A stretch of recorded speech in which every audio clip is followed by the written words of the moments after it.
Hi, welcome to chapter 4 of this tutorial. So we're on the final kind of like lab of the model now, and we'll actually just be kind of refining like some of the surface details over here. Like in this case, I'm actually looking for a stem that could be suitable for a kind of like front light. So I hope you kind of realize that the process of mine has been largely kind of pretty similar so far. It's mostly addition and subtraction, except in VR. And yeah, just kind of sit back and just look at like how these lights are being done. Okay, you realize here that I actually will be kind of subtracting the volume for the light, but what you notice is I won't be creating a kind of plane for the light itself. Largely because I feel it's kind of inefficient to have a kind of rectangular mesh that is voxel. So it just kind of increases the poly count for no good reason. And I think it would be more efficient actually if you just create like a basic plane in Blender or the 3D software of your choice. And yeah, it just makes the geometry overall lighter. Like we can use this extra, I mean the reduced geometry for other areas that we might need it more. So over here, you'll see me adding like kind of a bit of asymmetry to the design. I think over here I'm just trying to make an antenna of sorts. I think it's pretty important that you kind of break up the symmetry a bit of your model at this kind of like final rundown. So it doesn't look like you just turned on the mirror tool the entire time and forgot about it. Asymmetry exists quite a bit in real life. So yeah, I just thought that we kind of like build it into the model itself, so just overall feels a bit more natural versus kind of like too computer graphic-y if it's totally mirrored perfectly.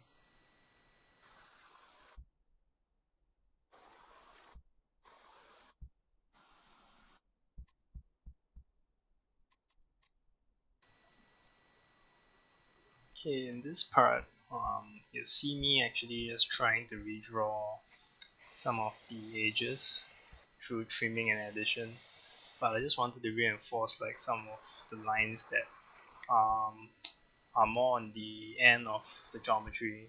So we have it like kind of redrawn properly, you can just give it an overall better, cleaner feel to the VR sculpt versus it's just not tidying up the edges at all.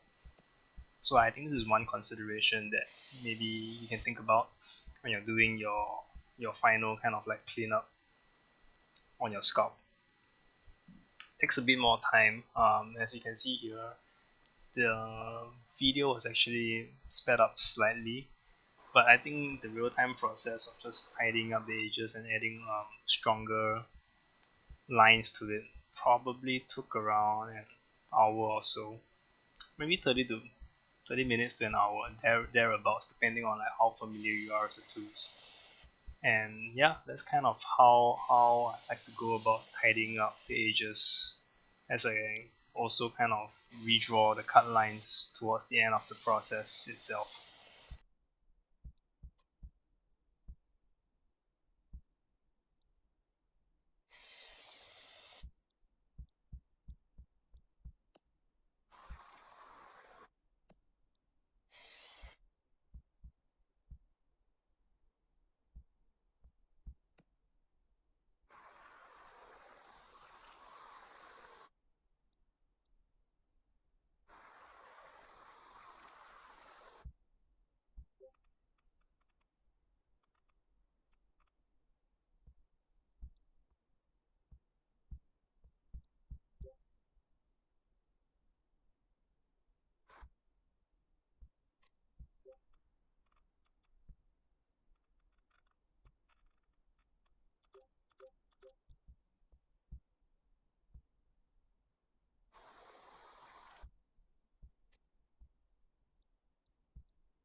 this stage here, I just really wanted to kind of build like a small hatch, um, in this kind of oversized tank where I'm imagining like where the soldiers can actually look out of it, other than just only using the top turret.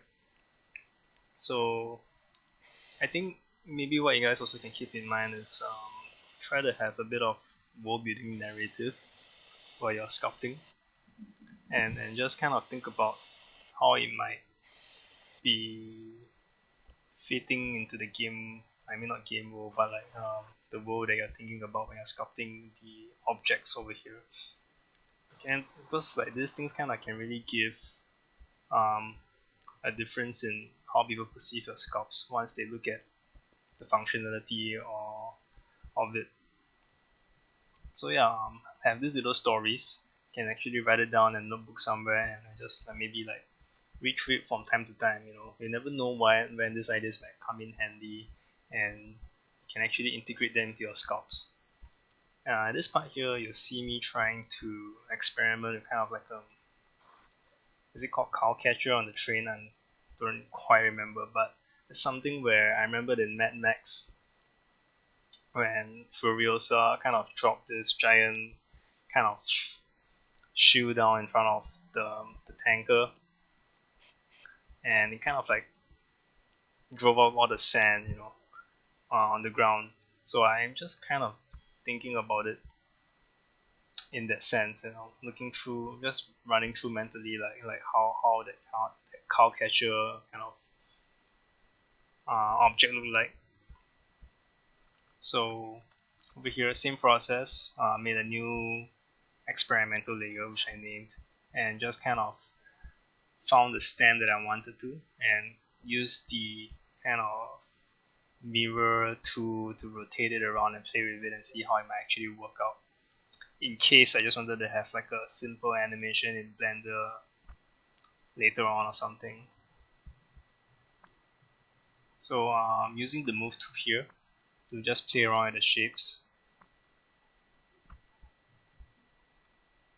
But I don't think it was satisfactory. It kind of looked a bit weird in terms of the proportions and the functionality. So yeah, I don't think I stuck with this version. Kind of resculpted it or something shortly after this.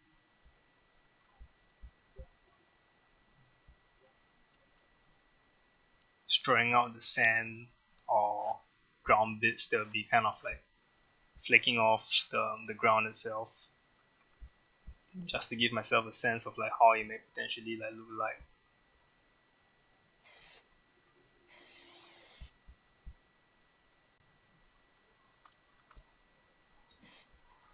So over here, yep, still continuing to tidy up the front cow catcher kind of component over there, and you're just actually just trying to fill up the volume here so it doesn't look like totally empty or untidy if I just wanted to rotate the part around later on.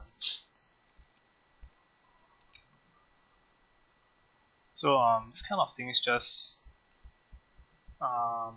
take time. You can just experiment with your own VR model in the same way, but just treat it more like kind of like a discovery process versus as a kind of compulsory there has to be something there kind of scenario.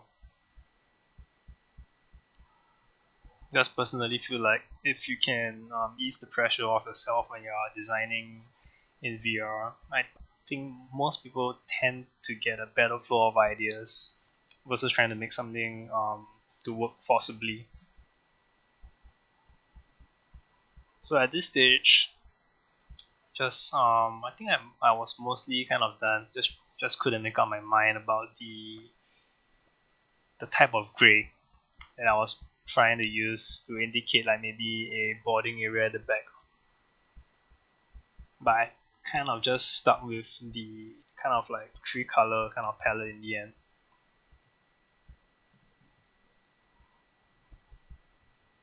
And also adding some extra kind of side panel details to the tank in a bit.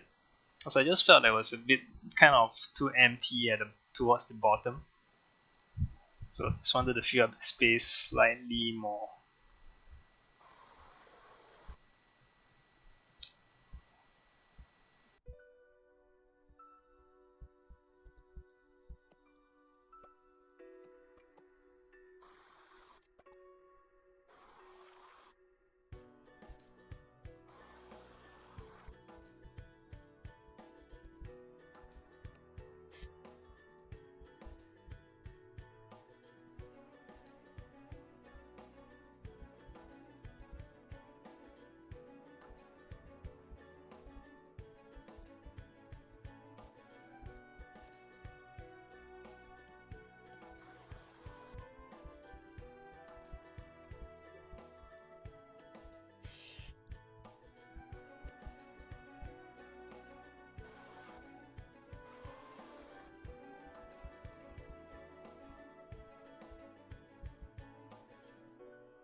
At this stage here, I'm just thinking of maybe pushing it a bit more.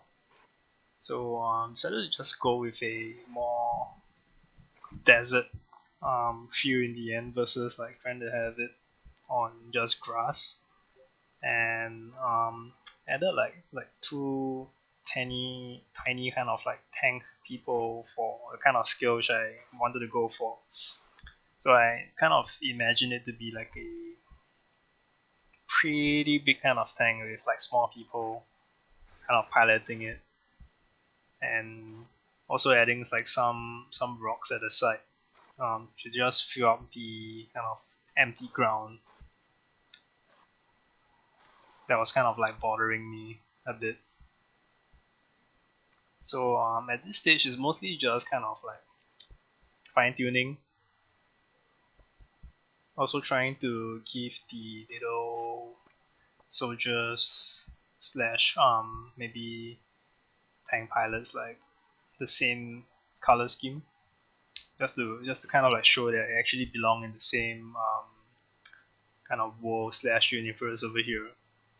Just coloring up a basic visor and making the pants kind of brown. So you have kind of like that two-tone breakup for the pilot versus just a kind of strictly one color look and feel to it. So it helps like to let people read the character a bit faster, I feel.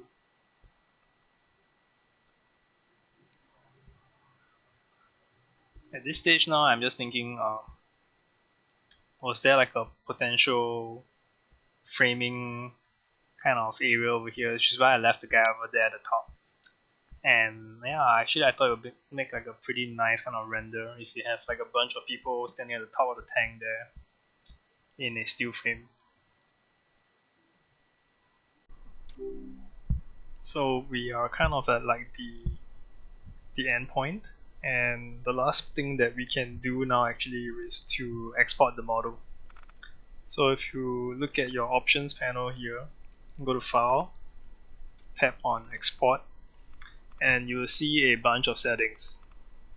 So for me, I just keep it normally raw over here, and because my machine can handle it, so I just like leave it at the 5 million plus amount of polygons. But you can reduce it slightly. Like it's actually like a built-in decimation tool, from what I understand. So you just reduce the polygon slightly and makes it less heavy to handle in your 3D software. So for me, I don't really use the textures because for my prior experience with it is the texture maps are, while serviceable, depending on the program you use, it actually has these little sim lines that are kind of visible in the render.